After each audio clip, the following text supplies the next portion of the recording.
Bonjour à tous, c'est Romain pour Fun Android et aujourd'hui je vous propose de découvrir un test complet du Huawei P20 Pro.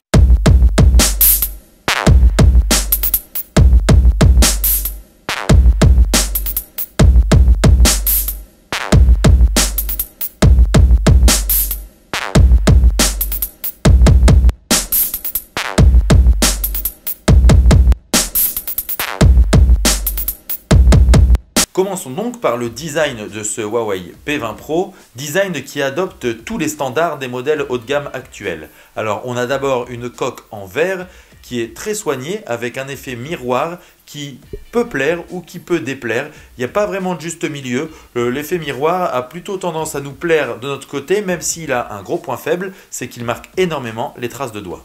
Ça ne vous aura pas échappé, le Huawei P20 Pro a quelques points ressemblants avec l'iPhone X. Alors on commence par le capteur photo qui est positionné dans le coin supérieur gauche à la verticale, comme donc le smartphone d'Apple. Autre point commun, le contour du smartphone qui est de couleur chrome avec deux grilles en bas sur la tranche inférieure. On a là vraiment quelques similitudes avec l'iPhone X. Et ces similitudes vont encore plus loin lorsque l'on a le smartphone de face, puisque le Huawei P20 Pro a, comme l'iPhone X, une petite encoche. Alors c'est une tendance que l'on retrouve sur de nombreux smartphones Android, qui est un petit peu incompréhensible, puisque lorsque l'iPhone X a été annoncé, beaucoup de constructeurs se sont moqués d'Apple et de cette encoche qui n'était pas très esthétique. Et puis finalement, tous les constructeurs, ou en tout cas une grande majorité, adoptent cette encoche.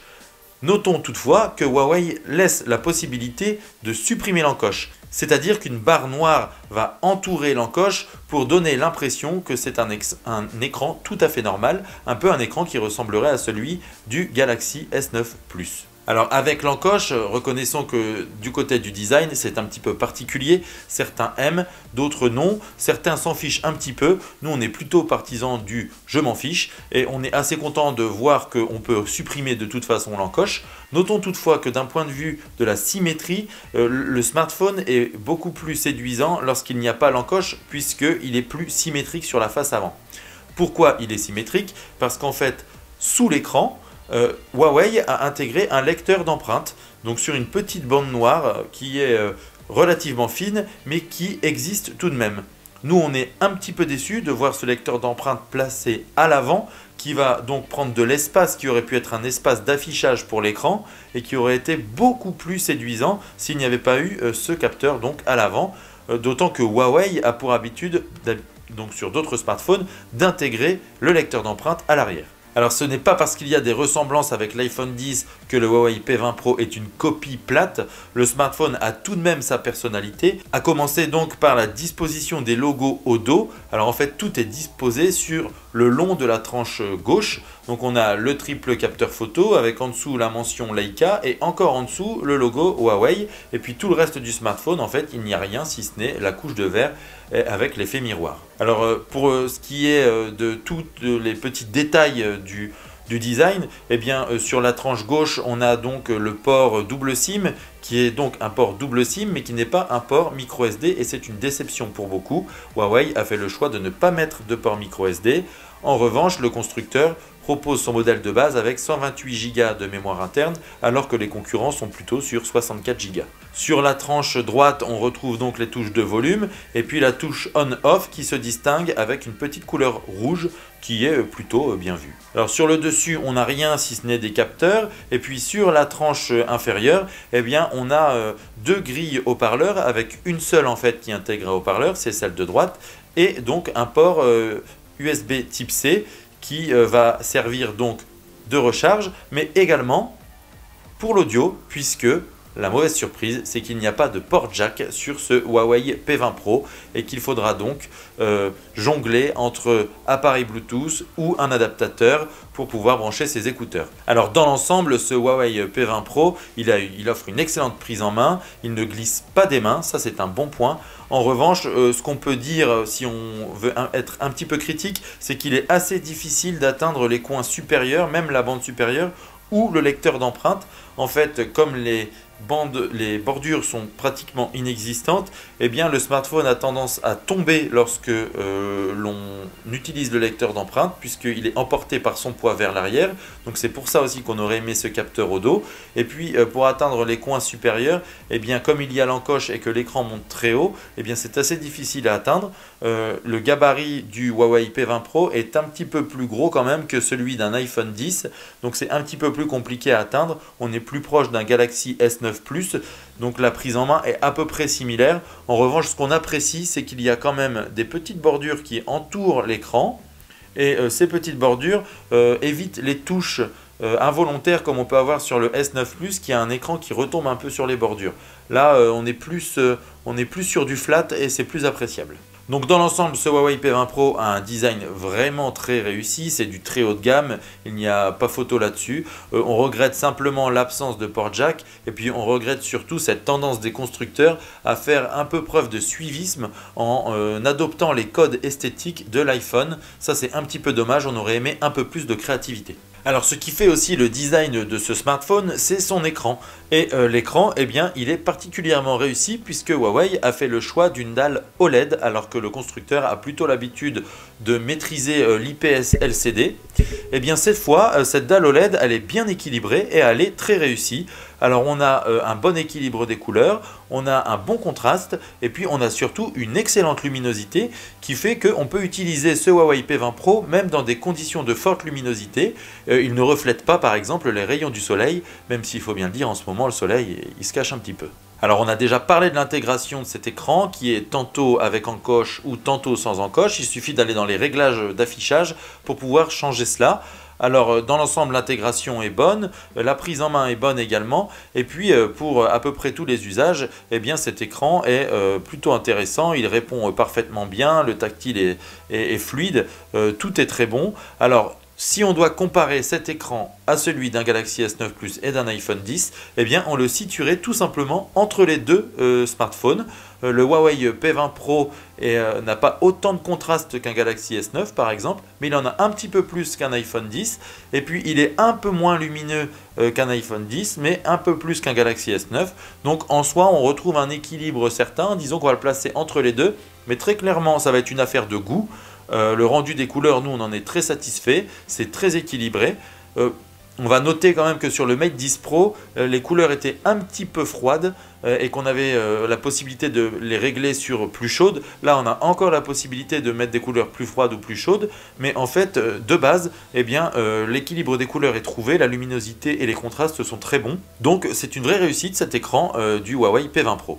Alors du côté des performances, en revanche, on ne peut pas vraiment dire que le Huawei P20 Pro est là pour rivaliser avec ses concurrents. Le but de Huawei, en fait, ça n'a pas été de proposer un processeur ultra puissant et ultra performant. Il a repris en fait le processeur du Huawei Mate 10 Pro qui est le Kirin 970, qui est un processeur gravé en 10 nanomètres et qui est cadencé à 2,8 GHz. Donc c'est un excellent processeur, il n'y a rien à dire là-dessus. Mais ce qu'il faut préciser quand même, c'est que chez Huawei, on n'a pas le même cycle de sortie des processeurs. Les Snapdragon sortent en avril, l'Exynos sort en avril également. Chez Huawei, ça sort en fait à la période des Mate, et les Mate, eux, ils sortent plus en septembre-octobre, en même temps que la puce A11 de l'iPhone X. Alors malgré tout, le Kirin 970, eh bien, il n'est pas aussi performant sur les benchmarks qu'un Exynos, qu'un Snapdragon 845 ou que la dernière puce A11 d'Apple, Bionic. En soi, ce n'est pas grave puisque à l'utilisation, en fait, ce Kirin 970, il permet de tout faire. Tout est bien géré, le multitâche est bien géré, les jeux gourmands sont bien gérés. On peut faire des tonnes de choses en même temps. Le smartphone est toujours réactif et le bon point, c'est qu'il ne chauffe jamais. Ça, c'est un excellent point. Alors, certes, l'optimisation des jeux est légèrement moins bonne sur le Kirin 970 que sur un Samsung ou sur l'iPhone X. Mais à l'utilisation quotidienne, ce n'est pas vraiment gênant et on a vraiment plaisir à utiliser ce P20 Pro qui se montre à la hauteur dans tous les usages et qui est un compagnon très fidèle. Alors en fait, Huawei n'a pas uniquement misé sur le Kirin 970, le constructeur a aussi misé une nouvelle fois sur sa puce NPU, qui est une puce destinée à l'intelligence artificielle. Huawei avait introduit cette technologie dans le Huawei Mate 10 Pro. Dans ce Huawei P20 Pro, ça va encore un petit peu plus loin puisque la puce NPU a été retravaillée pour être encore au plus proche des besoins de l'utilisateur. Alors concrètement, qu'est-ce que ça change cette puce NPU? Eh bien, ça va juste faire en sorte que le smartphone va apprendre de l'utilisateur et qu'il va s'adapter au fil du temps à ses besoins, à ses habitudes. Concrètement, comment ça se manifeste? Eh bien, on va prendre un exemple assez simple. Moi, je me connecte à Instagram le midi pour essayer de consulter ce qui se passe et pour voir mes notifications. Eh bien, le smartphone va identifier que je me connecte régulièrement à Instagram le midi, donc quotidiennement même. Il va analyser ça et il va précharger Instagram les jours suivants et il va mettre en veille les applications que j'utilise le moins. De cette manière, il va économiser de l'énergie, mais il va également optimiser les performances. Et ça, c'est aussi un très bon point. Et en fait, l'intelligence artificielle, elle va faire ça sur tous les usages du quotidien. Elle va apprendre petit à petit. Par exemple, elle va apprendre qu'on se couche plutôt vers 11h ou minuit, par exemple. Et puis, vers 11h ou minuit, eh bien, il y aura la proposition de enclencher une alarme pour le lendemain matin. Tout ça de manière automatique. Eh bien, cette puce NPU, elle va automatiser ces choses et elle va également permettre d'assister l'utilisateur dans la prise de photos, mais ça, j'y reviendrai un petit peu plus tard. Donc sur le terrain des performances, le Huawei P20 Pro n'est pas ce qui se fait de mieux, il ne va pas déchirer ses concurrents sur les benchmarks, mais à l'utilisation, eh bien, il est digne d'un smartphone haut de gamme, et puis sa puce NPU et l'intelligence artificielle proposent une expérience totalement personnalisée. Alors cette intelligence artificielle, elle va aussi permettre d'optimiser l'autonomie du smartphone, et le Huawei P20 Pro sur ce terrain se classe parmi les meilleurs du marché tout simplement. Alors cette bonne autonomie, elle est d'abord due à une belle batterie de 4000 mAh qui est intégrée dans un châssis de seulement 7,8 mm. Ça, c'est quand même une belle prouesse. Et puis à cela, il faut ajouter aussi une bonne optimisation due à Android 8.1 et Emotion UI 8.1 qui, couplés à l'intelligence artificielle, vont permettre de gagner encore des heures d'autonomie. Alors en pratique, nous avons utilisé ce smartphone de manière intensive entre 7h et 1h du matin avec beaucoup de photos et beaucoup de vidéos. Et à la fin de la journée, il nous restait encore 35% d'autonomie, ce qui est quand même quelque chose d'excellent. Alors pour un usage intensif, nous on a pu tenir une journée et demie très facilement, voire 2 jours, certains jours où on faisait un petit peu moins de jeux et un petit peu moins de vidéos. Pour un utilisateur un petit peu plus modéré, on peut donc largement atteindre les 2 jours, ce qui est quand même une belle prouesse et ce qui classe ce Huawei P20 Pro parmi les meilleurs du marché, voire le meilleur. Cette bonne autonomie, elle est en plus couplée à une recharge sans fil qui est très performante. Alors Huawei a intégré un système maison qui est baptisé Huawei Supercharge.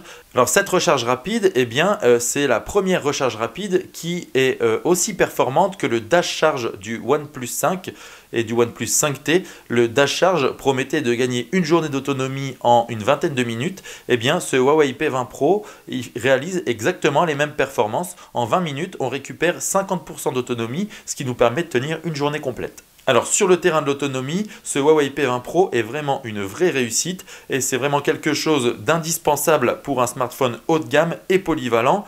Les utilisateurs de smartphones haut de gamme sont souvent des utilisateurs intensifs et pouvoir utiliser intensément son smartphone pendant une longue durée est vraiment quelque chose de très intéressant. Donc sur ce terrain, on félicite Huawei pour le travail qui a été fait. Alors j'en parlais là pour l'autonomie, le Huawei P20 Pro intègre Android 8.1 et Emotion UI 8.1. En soi, l'interface ne change pas beaucoup entre Emotion UI 8.1 et les versions précédentes. En fait, c'est surtout un travail d'optimisation des performances et de l'autonomie qui a été fait. On a donc une surcouche qui ressemble encore beaucoup à iOS en termes d'interface, mais qui est aussi personnalisable qu'un autre smartphone Android. Donc c'est un petit peu le meilleur des deux mondes qui a été réuni entre Android et iOS. Alors certains aiment cette apparence, d'autres aiment beaucoup moins. En revanche, ce qu'on peut faire, c'est tout simplement changer de thème ou de lanceur d'application pour pouvoir avoir une interface plus proche d'Android pur, par exemple, tout en profitant des fonctionnalités d'Emotion UI. Et les fonctionnalités d'Emotion UI sont toujours aussi nombreuses. On a la protection des yeux pour avoir un filtre qui va protéger les yeux, qui filtre les lumières bleues. On va avoir des fonctionnalités qui vont permettre de changer l'affichage. On va pouvoir par exemple éliminer l'encoche. On va aussi avoir des fonctions d'optimisation de l'énergie, d'optimisation des performances. Et puis on va avoir beaucoup de personnalisation avec de nombreux thèmes proposés par Huawei. Si on a une petite critique à faire au sujet d'Emotion UI, eh bien c'est la présence, comme sur les smartphones Samsung, de pas mal d'applications préinstallées, des applications maison qui ont tendance à faire doublon avec les applications Android, et ça c'est un petit peu dommage. Alors ce qui est bien en revanche sur la surcouche Huawei, c'est qu'on peut supprimer la plupart de ces applications pour éviter les doublons. Et puis parmi ces applications qui sont préinstallées, il y en a que de toute façon on va installer. Il y a par exemple Facebook ou Instagram qui sont des applications qu'on a tendance à peu près tous utiliser. Ceux qui ne les utilisent pas pourront toujours supprimer les applis, donc ce n'est pas dérangeant en soi. Et puis pour compléter cette interface, eh bien, Huawei a donc l'intelligence artificielle, et cette intelligence artificielle au quotidien, eh bien, elle s'est améliorée par rapport au Huawei Mate 10 Pro, donc elle est particulièrement visible dans la partie photo, mais elle est également visible au quotidien avec par exemple des notifications et des alertes qui vont s'afficher sur l'écran et qui vont automatiser certains process. C'est ce que j'expliquais plus tôt. Par exemple, les alarmes vont se configurer automatiquement dès lors qu'on va arriver à l'heure de coucher, et ça c'est plutôt pas mal, c'est plutôt appréciable au quotidien. Alors pour l'instant, cette intelligence artificielle, elle agit en toile de fond. Est-ce qu'on peut vraiment parler d'intelligence artificielle au sens propre du terme ? Pas encore, ce sont plus des prémices de l'intelligence artificielle, mais en termes d'expérience utilisateur, eh bien ça se ressent quand même au quotidien et c'est appréciable par rapport à des modèles concurrents. Donc du côté de l'interface, eh bien, Huawei a fait du bon travail, et c'est d'autant plus réussi que le constructeur a lié un partenariat avec Google et promet des mises à jour qui seront faites dès la première vague de déploiement lancée par Google.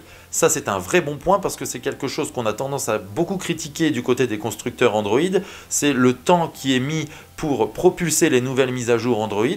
C'est un point que l'on a vivement critiqué par exemple sur le Galaxy S9 Plus. On considère qu'un constructeur comme Samsung, qui est numéro 1 mondial, doit lancer les mises à jour assez rapidement pour ses utilisateurs. Or, il faut toujours attendre plusieurs mois pour voir débarquer les nouvelles versions d'Android.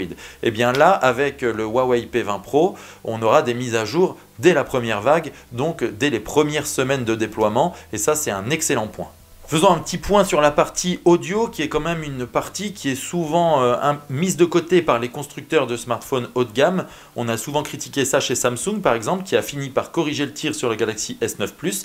Eh bien Huawei, avec son P20 Pro, a tenu à soigner cette partie. Donc on a un son stéréo qui est proposé avec le haut-parleur donc situé sur la tranche inférieure. Le haut-parleur se situe donc à l'aération de droite, celle de gauche est purement esthétique, donc on oublie, c'est pas ça qui va délivrer le son stéréo. Ce qui va délivrer le son stéréo, donc c'est ce haut-parleur sur la tranche inférieure, plus le haut-parleur qui se situe au niveau de la sortie pour les conversations téléphoniques. Alors le son délivré est plutôt propre avec les haut-parleurs, le volume maximal est assez élevé et on n'a observé aucune distorsion, ce qui est plutôt appréciable. En revanche, comme pour tout smartphone, eh bien, les basses sont un petit peu étouffées.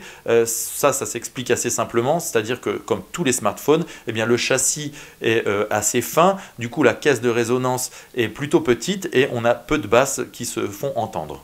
Alors en revanche, ces basses, on les entend bien dès lors qu'on va brancher un casque ou des écouteurs, ou même avec casque et écouteurs Bluetooth, puisque Huawei a intégré donc la norme Dolby Atmos, mais également des compatibilités avec l'aptX HD ou le LDAC, qui sont des normes qui permettent de profiter d'un son HD avec des écouteurs Bluetooth. Et on va en avoir besoin de ces écouteurs Bluetooth et de ces normes, puisque le Huawei P20 Pro n'intègre pas de port jack, et ça c'est une vraie déception. Huawei avait déjà supprimé ce port jack sur le Huawei Mate 10 Pro. Le constructeur récidive à notre grand désarroi, puisque pour nous, encore aujourd'hui, le port jack reste indispensable. Samsung n'a pas fait cette erreur en intégrant le port jack sur son S9 Plus.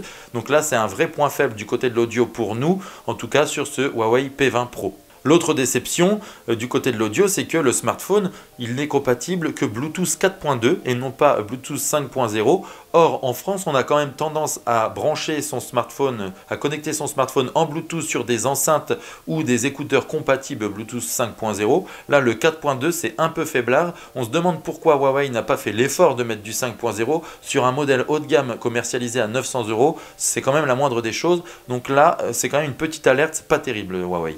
Donc dans l'ensemble, l'expérience audio sur ce Huawei P20 Pro est très bonne, la qualité du son est bien là, l'équilibre est trouvé, les basses se font bien entendre lorsqu'on connecte des écouteurs. Le seul bémol, c'est qu'il n'y a pas de port jack et qu'il va falloir utiliser un adaptateur ou des accessoires qui se connectent en Bluetooth. Alors on va s'attaquer maintenant à ce qui intéresse le plus les utilisateurs sur ce Huawei P20 Pro, c'est la partie photo, puisque la grosse nouveauté du Huawei P20 Pro, eh bien, c'est son triple capteur photo qui est intégré pour la première fois sur un smartphone. Alors, il y a 3 capteurs photo. Le premier, c'est un capteur de 40 mégapixels, donc RGB, c'est-à-dire pour les couleurs, avec un objectif grand angle à 27 mm et une ouverture f1.8. Le deuxième capteur, c'est un capteur monochrome de 20 mégapixels, lui aussi avec un objectif de 27 mm et une ouverture f1.6. Et le troisième capteur, donc c'est un capteur 8 mégapixels avec un objectif téléphoto x3 de 80 mm et une ouverture f2.4. Alors c'est la combinaison de ces 3 capteurs qui va permettre au Huawei P20 Pro de délivrer des photos d'une grande qualité, notamment en basse luminosité, en zoom et en portrait. Alors nous avons choisi de vous présenter les résultats de nos photos par rapport donc à plusieurs critères. Donc on va avoir d'abord les photos dans de bonnes conditions de luminosité, puis en basse luminosité, en zoom x3 et x5, puisque Huawei promet un zoom hybride x5 sans perte, et enfin les photos en mode portrait. Nous avons comparé, nous, les photos prises par ce Huawei P20 Pro avec celles prises avec un Galaxy S9 Plus qui promettait, lui, avec son double capteur à ouverture variable, des photos en basse luminosité incomparables. Alors commençons par les photos dans de bonnes conditions de luminosité. Eh bien, sur ce terrain, le Huawei P20 Pro ne se distingue pas vraiment des concurrents. La qualité est plus ou moins la même. Le Galaxy S9 Plus a même tendance à afficher plus de détails que le Huawei P20 Pro dans de bonnes conditions. Alors, ce Huawei P20 Pro, dans de bonnes conditions de luminosité, il offre une qualité photo qui est quand même très haut de gamme. On a beaucoup de détails, un excellent piqué et puis un rendu des couleurs qui est excellent également. Alors, on note quand même que les capteurs qui sont développés par Leica, eh bien, ils ont cette petite touche Leica, c'est-à-dire qu'il y a des couleurs qui sont propres à la marque, puisque Leica a toujours eu une Leica Touch sur ses appareils photo. Alors certains aiment et d'autres n'aiment pas le rendu Leica. Ce qu'on peut dire de manière objective, c'est que les couleurs sont un petit peu moins contrastées que sur un Galaxy S9 Plus, mais il faut noter que Samsung a lui aussi sa Samsung Touch au niveau des couleurs des photos. Alors en soi, dans de bonnes conditions de luminosité, eh bien, le Huawei P20 Pro n'est pas nettement supérieur à ses concurrents. Le S9 Plus fait même un petit peu mieux. En revanche, il est quand même meilleur que l'iPhone 10 sur les photos en bonnes conditions de luminosité. Alors en fait, le triple capteur photo, lui, il est là pour faire de jolies photos en basse luminosité. C'est en tout cas la promesse faite par Huawei. Eh bien, dans les faits, oui, le Huawei P20 Pro est nettement meilleur que ses concurrents en basse luminosité. Nous avons réalisé plusieurs photos comparatives, notamment avec le Galaxy S9 Plus. Nous nous sommes baladés dans les rues d'Amiens. Salut les Amiénois. Et nous avons pris des clichés des monuments, de la tour Perret par exemple, qui est illuminée, donc de nuit avec des zooms, sans zoom, en nuit avec aucun éclairage, avec beaucoup d'éclairage. Et ce qu'on a vu, eh bien, c'est que le Huawei P20 Pro, il a quand même un nettement meilleur traitement d'image en basse luminosité. Donc ça, c'est dû à la combinaison de tous les capteurs, bien évidemment. Et ce qu'on constate, et bien sûr les photos en basse luminosité, c'est que le rendu des couleurs est beaucoup plus fidèle à la réalité. Et puis également, il y a beaucoup plus de détails. On n'a pas cette teinte jaune qui a tendance à apparaître sur les photos prises de nuit. Cette teinte jaune, on la retrouve d'ailleurs sur les photos du Galaxy S9 Plus. Je tiens à signaler qu'on a pris exactement les mêmes photos au même moment, dans les mêmes conditions, avec le mode automatique. On n'a procédé à aucun réglage. Le but, c'était de montrer ce qu'un utilisateur lambda pouvait obtenir comme photo juste en sortant son téléphone, en shootant et en regardant le résultat. Alors, ce qu'on va noter, c'est que le Huawei P20 Pro, il est un petit peu plus long à prendre le cliché puisqu'il va traiter l'image pour avoir un meilleur résultat, mais le résultat final est bien meilleur. Alors, est-ce qu'il vaut mieux prendre un petit peu plus de temps au niveau de la captation de la photo et avoir un meilleur résultat, ou que ça aille vite et qu'on a un résultat tout à fait moyen? Nous, on pense que les 2 petites secondes de traitement d'image en plus, eh bien, valent largement la peine d'attendre puisque le résultat final est largement meilleur également. Donc oui, en basse luminosité, le Huawei P20 Pro est bien meilleur que tous ses concurrents. C'est aussi le cas lorsque l'on procède à des zooms. Les photos zoomées avec le Huawei P20 Pro sont tout simplement excellentes puisqu'on n'a aucune perte de qualité. En tout cas, c'est vrai pour le zoom x3, qui est un zoom donc qui est fait avec le 3e capteur, qui est un téléphoto x3 en 80 mm. Donc là, on a énormément de détails, on a toujours un bon piqué, on a toujours une excellente qualité d'image avec un bon rendu des couleurs, de bons contrastes. On n'a pas de grains, pas de bruit, les photos sont vraiment de grande qualité. Et c'est aussi vrai avec le zoom x5 qui n'a pas une qualité aussi bonne que le zoom x3, mais qui est quand même un traitement hybride. Donc en zoom, clairement le Huawei P20 Pro il fait très mal à ses concurrents puisque le zoom x3 est meilleur qu'un zoom x2 du Galaxy S9 Plus et le zoom x5 est aussi meilleur qu'un zoom x2 du Galaxy S9 Plus. Donc très franchement sur le zoom, si vous utilisez cette fonctionnalité, le Huawei P20 Pro, eh bien, il est largement au-dessus de la concurrence. Et enfin, avec le mode portrait, eh bien, là encore, le Huawei P20 Pro surclasse ses concurrents. On a un niveau de détail qui est bien plus élevé. Alors, ce qui est frappant, c'est que les contours et les effets de flou sont bien mieux appliqués dans de bonnes conditions de luminosité, mais c'est aussi vrai dans de basses conditions de luminosité. C'est-à-dire que même les portraits que vous voulez faire en soirée, par exemple, eh bien, ils sont réussis. Il y a des photos très nettes avec beaucoup de détails, avec des contours qui sont parfaitement maîtrisés, et puis des effets de flou, là encore, qui sont très réussis. Alors, aussi bien en basse luminosité que sur les zooms ou que sur le mode portrait, eh bien, ce Huawei P20 Pro surclasse tous ses concurrents. Alors, ce qui est intéressant également dans l'expérience photo proposée par ce Huawei P20 Pro, eh bien, c'est l'interface de l'appareil photo qui abrite l'intelligence artificielle. Alors, c'est le seul contexte dans lequel on distingue bien l'intelligence artificielle puisqu'il y a des petites icônes qui apparaissent et également des petits paramètres qui vont apparaître lorsque l'on prend les photos. Alors, Huawei a promis en fait à ses utilisateurs une utilisation de l'appareil photo optimale, c'est-à-dire que le constructeur voulait que l'utilisateur sorte le smartphone de sa poche, shoot et obtienne la meilleure photo possible. Eh bien, c'est réussi, puisque lorsque l'on dégaine le smartphone, il suffit de pointer le téléphone vers l'objet que l'on souhaite photographier, et puis l'intelligence artificielle, elle va identifier l'environnement. Il y a plusieurs thèmes, il y a 19 thèmes en tout. Alors, elle identifie des chats, des plantes, si c'est des photos de nuit, si c'est des bâtiments, et puis elle va optimiser les réglages pour obtenir le meilleur rendu possible. Ça, c'est quelque chose qui existait déjà sur le Huawei Mate 10 Pro. Ça a encore été amélioré. Mais ce qui a été surtout amélioré, c'est que l'intelligence artificielle, elle vient faire office également d'assistant photo lors de la prise de vue. C'est-à-dire que si je prends une photo, par exemple, de la mer avec l'horizon, eh bien, l'intelligence artificielle, elle va afficher une ligne d'horizon pour nous aider à bien prendre le cliché, à bien aligner en fait le cadre pour avoir la meilleure photo possible. Donc ça, c'est la nouveauté aussi de l'intelligence artificielle dans l'interface photo. Et puis l'autre nouveauté, eh bien, c'est que l'interface complète a été revue. Auparavant, il fallait balayer de gauche à droite pour avoir tous les modes de prise de vue. Et bien cette fois-ci, quand on balaye de gauche à droite, on bascule d'un mode de prise de vue à l'autre, comme on peut le faire sur un Galaxy S9 Plus ou sur un iPhone 10. On bascule d'un mode à l'autre assez facilement.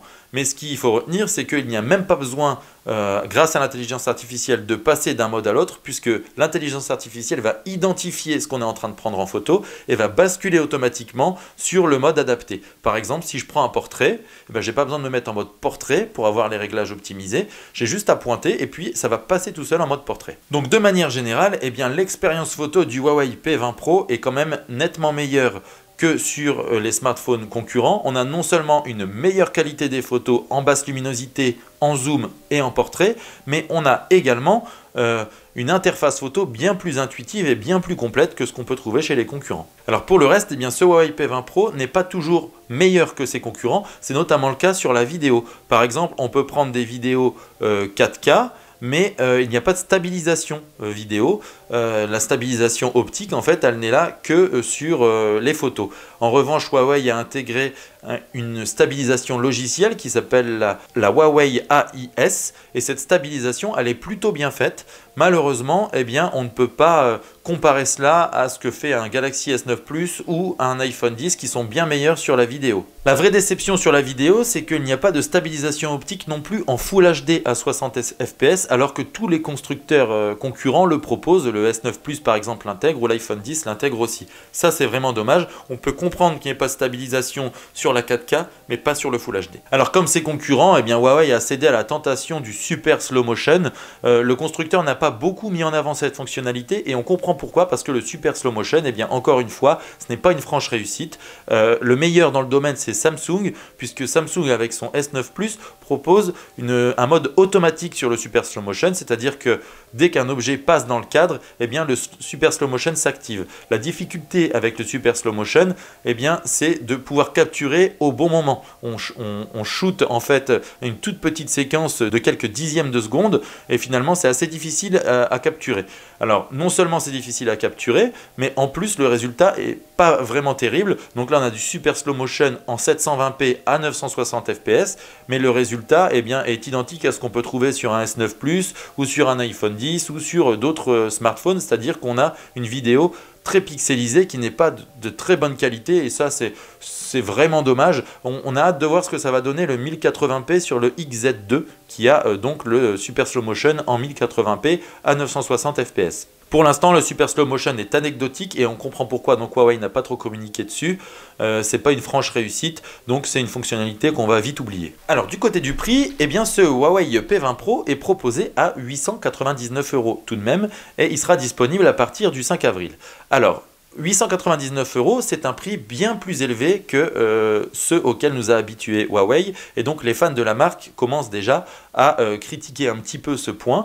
899 €, c'est un prix élevé. Pour les précommandes, Huawei a fait une offre, c'est-à-dire qu'elle offre une caméra 360 à 199 €. Alors en soi, tout le monde n'a pas forcément besoin d'une caméra 360, donc c'est une offre, oui, intéressante, mais ça ne veut pas dire que le smartphone est vendu 699 €. En revanche, les distributeurs proposent soit des bons d'achat de 100 €, soit une offre de reprise avec un bonus de 100 €. Donc même si vous rendez un 3310, eh bien, vous aurez un bonus de 100 €. Ce qui veut dire que le Huawei P20 Pro, pour son lancement, n'est pas proposé à 899, mais plus 799 €. Là, il est plus intéressant donc qu'un Galaxy S9 Plus. Alors, ce qu'il faut noter aussi, c'est qu'il est proposé à 899 €, mais dans sa version 128 Go.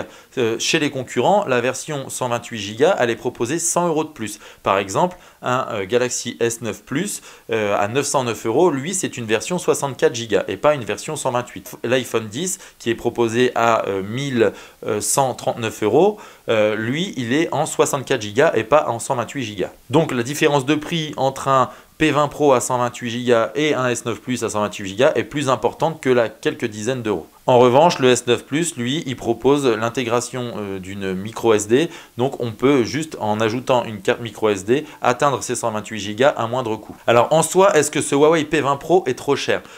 Ça, c'est la grande question. Alors la question, c'est de savoir si est-ce que vous considérez qu'un S9 Plus à 909 € c'est trop cher, ou est-ce qu'un un iPhone X d'Apple à 1139 € c'est trop cher? Si pour vous c'est pas trop cher, alors le P20 Pro à 899 €, ce n'est pas trop cher puisqu'il a tous les atouts qui en font un concurrent sérieux au Galaxy S9 Plus ou à l'iPhone X. Il n'a rien à leur envier. Alors bien sûr, Huawei, son point faible là-dedans, ça va être son image de marque, puisque Huawei, ce n'est pas Samsung ou ce n'est pas Apple. Et donc, un consommateur lambda, il va se dire, bah, quitte à mettre 900 €, je ne vais pas prendre un smartphone Huawei, je vais prendre un smartphone Samsung ou Apple. Mais là, c'est plus un problème d'image qu'un problème de produit. Parce qu'en termes de produit, si un S9 Plus vaut 909 € pour vous, alors ce Huawei P20 Pro vaut 899 €. Il n'y a pas de doute là-dessus. En revanche, ce qu'on peut dire, en tout cas nous de notre côté, c'est que les prix des smartphones très haut de gamme commencent sérieusement à être très élevés, voire trop élevés, et mettre 900 € dans un smartphone, c'est quand même